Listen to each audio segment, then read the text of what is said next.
കുറച്ച് വെള്ളം കിട്ടും ഇടയ്ക്കിടയ്ക്ക്, അത് മാത്രമേ ഉള്ളൂ. ആൾക്കാർ ചൂടായി ഒരു രക്ഷയില്ല. അത് കഴിഞ്ഞ് കുറച്ച് കഴിഞ്ഞപ്പോഴത്തേക്കും അനൗൺസ്മെന്റ് വന്നു. നമ്മൾ എയർ ഇന്ത്യക്കാർ ദുബായ് കാണിക്കാൻ കൊണ്ടുവന്ന് കേട്ടല്ലോ, ശരിയാണോ?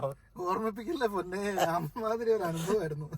പിന്നെ അനൗൺസ്മെന്റ്, ലാൻഡിങ്ങിനുള്ള അനൗൺസ്മെന്റ് വന്നു കഴിഞ്ഞാൽ ഇന്നലെ ഇവിടെ തെലവിൽ ലാൻഡിങ് ചെയ്യാറായി കഴിഞ്ഞപ്പോഴത്തേക്കും ഇറങ്ങാറായി പ്രതീക്ഷയോടെ ഇരിക്കുമ്പോഴാണ് അടുത്ത അനൗൺസ്മെന്റ് വരുന്നത്.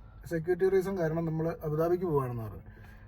ശരിക്കും പേടിച്ചു, എന്താ സംഭവിക്കുന്നത് ഇങ്ങനെ സംഭവം ഉണ്ടായിരുന്നു എയർപോർട്ടിന്റെ പരിസരത്തിൽ. ഒന്നും അറിയത്തില്ല, ആർക്കും ഒന്നും അറിയത്തില്ല. കാരണം വൈഫൈ നെറ്റോ കാര്യങ്ങളൊന്നും ഇല്ലല്ലോ. അപ്പോൾ അങ്ങനെ ഇരുന്ന് കഴിഞ്ഞാൽ അവിടെ ചെന്ന് കഴിഞ്ഞിട്ടാണ് ചില ആൾക്കാർ ഇന്റർനാഷണൽ സിം ഉള്ളവർക്ക് നെറ്റ് കിട്ടി. അവർ നോക്കിയിട്ട് പറഞ്ഞ് അറ്റാക്ക് ഉണ്ടായിട്ടുണ്ട്, എയർപോർട്ടിൽ അറ്റാക്ക് ഉണ്ടായിട്ടുണ്ടെന്ന് പറയുന്നത്. എന്നിട്ടും ഇവർ ഒരു തീരുമാനം പറയുന്നില്ല, എങ്ങോട്ടാണ് അടുത്ത ഇത്, എന്താണ് അവിടെ ഇറങ്ങാൻ പറ്റുമോ. ആൾക്കാരെല്ലാം അടുത്തു. ഒരു 8 മാസം പ്രഗ്നന്റ് ആയിട്ടുള്ളൊരു യുവതി തൊട്ടുണ്ട്, ഇസ്രേലി. അവരുടെ ഹസ്ബൻഡൊക്കെ ഭയങ്കരമായിട്ട് ഷൗട്ട് ചെയ്യുവാണ്, ഇവർക്ക് ഒന്നും പറയാനില്ല, ഞങ്ങൾക്ക് ഒരു ഓർഡറും കിട്ടിയിട്ടില്ല, അനൗൺസ്മെന്റ് വരും എന്നൊക്കെ പറഞ്ഞിട്ട്. അങ്ങനെ കുറെ നേരം വെയിറ്റ് ചെയ്തു. ആൾക്കാരെല്ലാം ഭയങ്കരമായിട്ട് മടുത്തു. ഭക്ഷണമൊന്നുമില്ല, അവര് കരുതിയിട്ടുള്ളതല്ലേ തരാൻ പറ്റുള്ളൂ. കൂപ്പണോ അങ്ങനെ അറേഞ്ച് പെട്ടെന്നുള്ള സംഭവമാണല്ലോ. പുറത്തേക്ക് ഇറങ്ങുന്നില്ലല്ലോ. അവിടെ നിങ്ങൾ ഫ്ലൈറ്റിനകത്ത് തന്നെ ഇരിക്കുവോ? ഫ്ലൈറ്റിനകത്ത് തന്നെ. എ സി ഓണായിരുന്നോ? എ സി അത് ഉണ്ടായിരുന്നു പറഞ്ഞാലും വേർത്ത് വിളിച്ച എല്ലാവരും ആൾക്കാർ ഇരിക്കുന്ന ബോഡി ടെമ്പറേച്ചർ വ്യത്യാസമാണ്. ശരിയാ, ഒരു ബാത്റൂമിലും കയറാൻ പറ്റത്തില്ല. ഫുള്ള് വെള്ളമെല്ലാം നിറഞ്ഞ് പുറത്തേക്ക് ഒഴിവാണ്. ഫ്ലൈറ്റിനകത്ത് എല്ലാം ഇട്ടിട്ട് ബാത്റൂമിൽ പോകാൻ പറ്റത്തില്ല. കുറച്ച് വെള്ളം കിട്ടും ഇടയ്ക്കിടയ്ക്ക്, അത് മാത്രമേ ഉള്ളൂ. ആൾക്കാർ ചൂടായി ഒരു രക്ഷയില്ല. അത് കഴിഞ്ഞ് കുറച്ച് കഴിഞ്ഞപ്പോഴത്തേക്കും അനൗൺസ്മെന്റ് വന്നു, നമ്മൾ ഡൽഹിക്ക് തിരിച്ചു പോകാന്ന്. അയ്യോ, എത്ര സമയം ഇരുന്നു അവിടെ? ഒരു 3-4 മണിക്കൂറോളം അബുദാബി എയർപോർട്ടില് ഫ്ലൈറ്റിനകത്ത് തന്നെ. ഞങ്ങളൊക്കെ ഒന്ന് സിഗരറ്റ് വലിക്കാൻ വിടുമോന്ന് ചോദിച്ചിട്ടാണ് അവിടെ ഈ ഇസ്രേലികൾ കിടന്ന് വെള്ളം ഉണ്ടാക്കുന്നത്. അത് കഴിഞ്ഞിട്ട് അങ്ങനെ കുറെ ഇരുന്ന് കഴിഞ്ഞ് ഇന്ത്യയിലേക്ക് പോകാന്ന് പറഞ്ഞു കഴിഞ്ഞപ്പോഴത്തേക്കും നടക്കുകയല്ലാന്നും പറഞ്ഞ് ഇവര് അവിടെ കിടന്ന് ഭയങ്കര പ്രതിഷേധമായിരുന്നു. എല്ലാ ഇസ്രേലികളും അവിടെ വിളിച്ചു, അവരെല്ലാം കൂടെ എഴുന്നേറ്റ് വന്നു.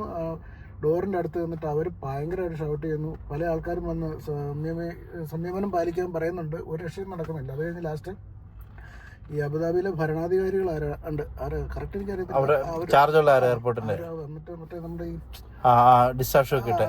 അവര് വന്നിട്ട് സംസാരിച്ചു, ഇങ്ങനെയാണ് കാര്യങ്ങൾ, നിങ്ങൾക്ക് ഇന്ത്യയിൽ ചെന്ന് കഴിയുമ്പോൾ ഇത് ശരിക്കും ഇതൊരു എയർപോർട്ടിന്റെ ഒരു റൂളാണ്, ഇവിടെ വന്ന് ഇറങ്ങാൻ. കാരണം അവിടെ ഷെഡ്യൂൾ ചെയ്തില്ല, ലാൻഡിംഗ് പെർമിഷൻ മാത്രമേ ഉള്ളൂ. അത് തന്നെ നമുക്ക് സെക്യൂരിറ്റി റീസൺ ഉള്ളത്. അല്ലാതെ ഇപ്പൊ അവിടെ ആൾക്കാർ ആരാ വന്ന് ഇറങ്ങുന്നെന്ന് അവർക്ക് പറയാൻ പറ്റത്തില്ല. കാരണം ഷെഡ്യൂൾ ചെയ്യാത്ത ഫ്ലൈറ്റ് ആയതുകൊണ്ട് അവർക്ക് റെക്കോർഡിൽ ആരുമില്ല. അപ്പൊ അതുകൊണ്ട് നടക്കുകയില്ല, നിങ്ങൾ പ്രശ്നം ഉണ്ടാക്കിയിട്ട് കാര്യമില്ല. അവര് പറഞ്ഞു, ഞങ്ങൾ പ്രശ്നം ഉണ്ടാക്കുന്നില്ല, ഇവിടെ ഇറങ്ങണ്ട, ഞങ്ങൾക്ക് പുറത്തും പോകണ്ട, ഞങ്ങളെ ഇസ്രയേലിലേക്ക് വിട്. ലാൻഡ് ചെയ്യാൻ തുടങ്ങിയതാണ്, എയർ ഇന്ത്യ മാത്രമേ ഉള്ളൂ ഇവിടെ ഇറങ്ങാത്ത, ബാക്കി എല്ലാ ഫ്ലൈറ്റും ഇറങ്ങിയിട്ടുണ്ട്. അവർ പറയുന്നതിൽ ന്യായമുണ്ട്, ഇസ്രായേലികൾ പറയുന്നതിന് ന്യായമുണ്ട്. അത് കഴിഞ്ഞ് ഈ പറഞ്ഞ ആള് പറഞ്ഞു, നിങ്ങൾക്ക് ഇന്ത്യയിൽ നിന്ന് തന്നെ ഫ്ലൈറ്റ് ഉണ്ട്, നിങ്ങൾ പോവാന്നൊക്കെ പറഞ്ഞു. അവര് പറഞ്ഞപ്പോൾ ഇവര് സമ്മതിച്ചു, തിരിച്ചു കൺവിൻസ് ചെയ്തു ഒരു വിധത്തില്. അത് കഴിഞ്ഞ് ഡൽഹി ചെന്ന് കഴിഞ്ഞിട്ട് രാത്രിയിൽ 1:30 ഡൽഹി ചെന്നിറങ്ങുമ്പോൾ. അവിടെ ചെന്നിറങ്ങി കഴിയുമ്പോൾ ആരെങ്കിലും ഒരു ഉത്തരവാദിത്തപ്പെട്ട ഒരാൾ വന്ന് പുറത്ത് നിൽക്കണ്ടേ, വന്നിട്ട് പറയാൻ സംഭവം ഉണ്ടായി, നിങ്ങളുടെ സെക്യൂരിറ്റിക്ക് വേണ്ടിയിട്ടാണ്, അങ്ങനെ ചെയ്തു, നമുക്ക് അടുത്ത് എന്നാന്ന് ചെയ്യാന്നൊക്കെ പറയാനായിട്ട്. ഇതൊന്നുമില്ല. ഫ്ലൈറ്റ് ഇറങ്ങിയ ആൾക്കാർ വന്നു കഴിഞ്ഞപ്പോൾ ഒരു എയർ ഇന്ത്യയുടെ സ്റ്റാഫ് അവിടെ നിൽപ്പുണ്ട്, ഒരു പാവം ചെറുക്കൻ. അതിനോട് ചോദിച്ചു കഴിഞ്ഞപ്പോൾ ശരിക്കും ഇംഗ്ലീഷ് അറിയത്തില്ല, പുള്ളി ഹിന്ദിയാ സംസാരിക്കുന്നത്.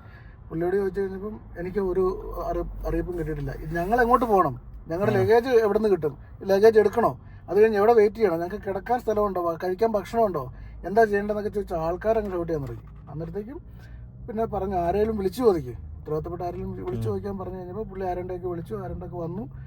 എന്നിട്ട് ആൾക്കാരോട് എല്ലാം പറഞ്ഞു, നിങ്ങൾ റെഡിയാകുക, ഇവിടെ നിൽക്കുക, ഇപ്പം ശരിയാക്കി തരാമെന്ന് പറഞ്ഞു. ആൾക്കാർ തെറിയെന്ന് പറഞ്ഞു കഴിഞ്ഞാൽ ഇംഗ്ലീഷിലും ഹീബ്രുവിലും ജൂതന്മാർ തെറിയ. അത് കഴിഞ്ഞിട്ട് ഒരു സൈഡിലേക്ക് മാറ്റി നിർത്താൻ പറഞ്ഞു. കുറച്ചേരം നിന്നു. അത് കഴിഞ്ഞിട്ടും ആൾക്കാർ മുഴുവൻ വരുന്നു നോക്കി നിൽക്കുക, എല്ലാവരും കൂടെ ഒരുമിച്ച് പറയാൻ. ആൾക്കാർ തെറി പറഞ്ഞു. പിന്നെ ലാസ്റ്റ് ഈ ഇന്റർനാഷണൽ ഫ്ലൈറ്റിൽ നിന്ന് വന്ന ആൾക്കാരുണ്ടല്ലോ, വേറെ രാജ്യങ്ങളുടെ കണക്ഷൻ ഫ്ലൈറ്റ്, അവരെ മാറ്റി നിർത്തി, ബാക്കിയുള്ളവരെയൊക്കെ മാറ്റി നിർത്തി. അവർക്ക് ഒരു ഫ്ലൈറ്റ് അറേഞ്ച് ചെയ്ത് കൊടുത്തു തിരിച്ചു പോകാൻ. അങ്ങനെ എന്തൊക്കെയോ കുറെ അറേഞ്ച്മെന്റ് അവിടെ നടത്തി. ബാക്കിയുള്ളവർക്കൊക്കെ 13-ാം തീയതി ഫ്ലൈറ്റ് ഉള്ളതെന്നും പറഞ്ഞ് അവിടെ വെച്ച് പോവുക. എന്താ നിലവിലത്തെ അവസ്ഥ അറിയില്ല. ഞാൻ എന്നിട്ട് രാവിലെ തന്നെ അടുത്ത ഫ്ലൈറ്റ് നോക്കി ഈ ഫ്ലൈ ദുബായ് കയറി ഇവിടെ സമാധാനമായിട്ട് ഇവിടെ എത്തി. ഇത്രയും മണിക്കൂറുകൾ കൊണ്ട്. Okay, thank you for sharing your experience.